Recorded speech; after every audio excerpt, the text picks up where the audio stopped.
तमाम प्रिय दर्शकों का आज के बेहद खास कार्यक्रम में बहुत-बहुत स्वागत और अभिनंदन। मैं हूं आपके साथ देवभूमि ऋषिकेश उत्तराखंड से डॉक्टर आचार्य आशीष।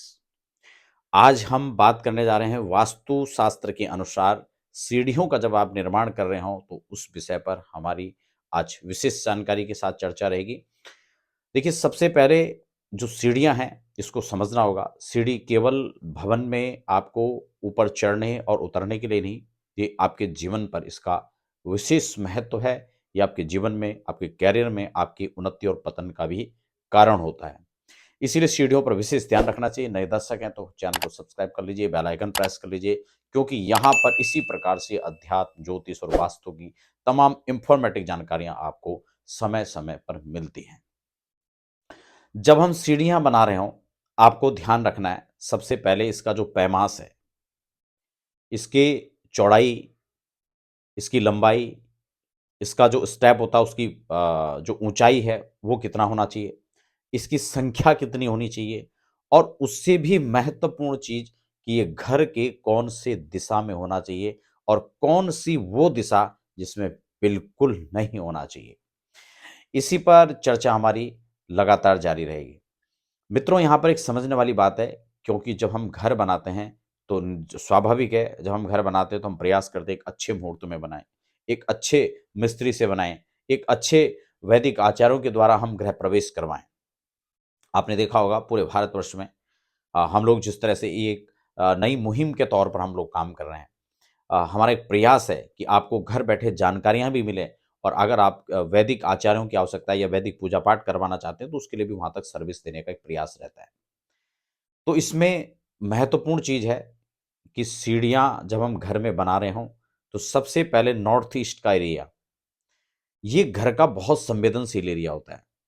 इसमें सीढ़ियाँ बिल्कुल नहीं बनाना चाहिए, क्योंकि अगर भारी भरकम सीढ़ियाँ आप वहाँ पर ईशान कोण की दिशा में बनाते हैं, तो उस पर अतिरिक्त बोझ हो जाता है, जो कि ईशान कोण को या उत्तर दिशा को हमेशा से हल्का रखने का प्रयास करना चाहिए। खासकर ईशान को तो बिल्कुल ये मंदिर की दिशा होती है, देवत्व की दिशा होती है, यजन की दिशा होती है, पूजा की दिशा होती है, आपकी आध्यात्मिकता की दिशा होती है, तो इसलिए इस स्थान पर आपको बिल्कुल नहीं बनाना है। अब आपको ध्यान रखना है कि जब भी आप सीढ़ी बना रहे हैं, तो सीढ़ियों का क्रम क्या रहना चाहिए?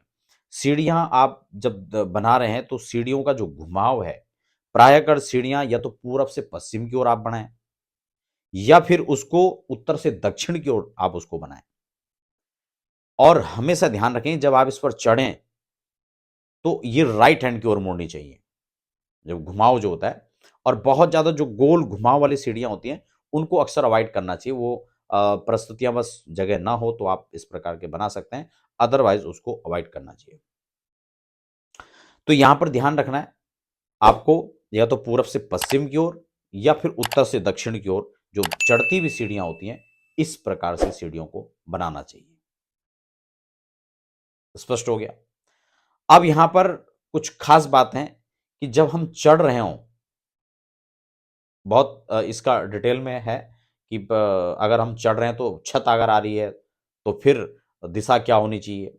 या फिर अगर आपका जो है उसमें दूसरा फ्लोर है, आपके अलग-अलग फ्लोर है, तो किस हिसाब से बनना चाहिए? तो वो एक विषय अलग है, लेकिन सामान्यतः पूरब से पश्चिम की ओर और उत्तर से दक्षिण की ओर सीढ़ियाँ चढ़नी चाहिए। भवन भास्कर स्पष्ट करता है यहाँ पर कि सीढ़ियाँ जब भी आप बना रहे हों, तो यहाँ पर सीढ़ियों को का जो द्वार है, उसमें वो पूरब की ओर आपका खुलना चाहिए। जब आप जहाँ से चढ़ रहे हैं और जहाँ पर सीढ़ियाँ खत्म हो रही है, प्रयास तो ये करना चाहिए कि दोनों जगह आपका द्वार हो। लेकिन अक्सर क्या होता है आज के स्ट्रक्चर के हिसाब से कि जब सीढ़ियाँ चढ़ते हैं, वहाँ द्वार की गुंजाइश ना के बराबर होती है। क्योंकि अक्सर हॉल में से आपके जो रेस्ट एरिया होता है बैठने का, वहाँ से आपका जो है जो डाइनिंग होता है, कई बार वहाँ से सीढ़ियाँ होती हैं, कई बार किचन के बगल से होती है। तो ये आज की व्यवस्था के हिसाब से, आज के नक्शे के हिसाब से, तो वहाँ पर सीढ़ी अगर ना भी हो, तो अंतिम में आपका द्वार होना चाहिए, ये कंपल्सरी होना चाहिए, दोनों तरफ द्वार का होना चाहिए। जीने की प्रथम सीढ़ी, कई बार लोग उसको डिज़ाइन के हिसाब से गोल बना देते हैं। तो ये गोल नहीं बनाना है इसको, इसको वृत्ताकार में नहीं बनाना है या इसको राउंड शेप में भी आप ना बनाएँ। ये सीढ़ी जैसे बनती है आपका आयताकार में, आप उसी हिसाब से बनाएँ। सीढ़ियाँ हमेशा से आपको ध्यान रखना है कि ये विषम संख्या में होनी चाहिए। आपका 11 सीढ़ी हैं, 13 सीढ़ी हैं या 15 हैं, 17 हैं, 21 हैं। अगर एक मंजिला आपका घर है, तो उसमें 17 सीढ़ियों का होना बहुत शुभ माना जाता है। ये खासकर आपके करियर की वृद्धि करते हैं। जो भूमालिक होता है, भूस्वामी होता है, उसके लिए ये उसके यश का वृद्धि का कारक माना जाता है। तो सामान्यतः ये विषम संख्या में होनी चाहिए। आप इस प्रकार से उसको समझ लीजिए। दिशाएं मैंने आपको बता दी, किस तरह से वो घूमना चाहिए। अब महत्वपूर्ण बात ये आती है कि इसकी चौड़ाई कितनी होनी चाहिए सीढ़ी की। तो ये अक्सर आपके जो जगह है उस पर निर्भर करता है, लेकिन लगभग 36 से 37 इंच की जो सीढ़ियां होती हैं, वो सामान्यतः शुभ मानी जाती हैं। आप उसको बढ़ा भी सकते हैं, कई बार 4 फीट की भी सीढ़ियां होती हैं।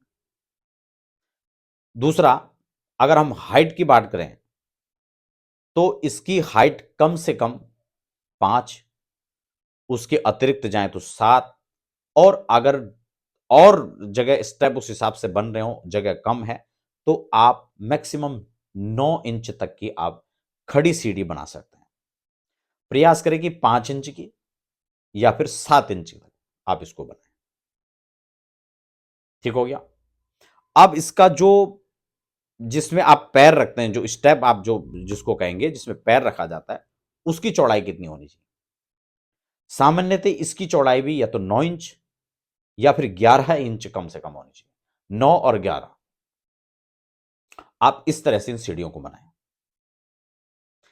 एक और खास बात, विषम संख्या मैंने आपको बता दिया। वास्तुशास्त्र के अनुसार जो दिशाएं हैं, उसमें पश्चिम दिशा की ओर अगर कमरे का निर्माण होता है, अगर छत है, छत आपकी बनी हुई है और उत्तर पूर्व में अगर सीढ़ियां बनी हुई है, पुराना घर है, तो फिर ऐसी स्थिति में आप जो है छत में दक्षिण पश्चिम दिशा में एक कमरे का निर्माण कर सकते हैं। जो पुराने घर हैं उनके लिए ये नियम लागू हो सकता है। एक इसमें विशेष नियम, सीढ़ियों के नीचे आपको किसी भी प्रकार का कोई अन्य निर्माण नहीं करना है, कुछ बनाना नहीं है। कई बार लोग वहां टॉयलेट बाथरूम बना लेते हैं, स्टोर बना लेते हैं। स्टोर तो एक पल के लिए फिर भी संभव है, आप बना सकते हैं। अदरवाइज इसमें और चीजों का निर्माण नहीं करना चाहिए, उसको स्वतंत्र खाली रखना चाहिए। तो ये थी सीढ़ियों को लेकर चर्चा। अगर आप किसी प्रकार से वास्तु विजिट कराना चाहते हैं, वास्तु जानकारी चाहते हैं, तो आप हमसे संपर्क कर सकते हैं।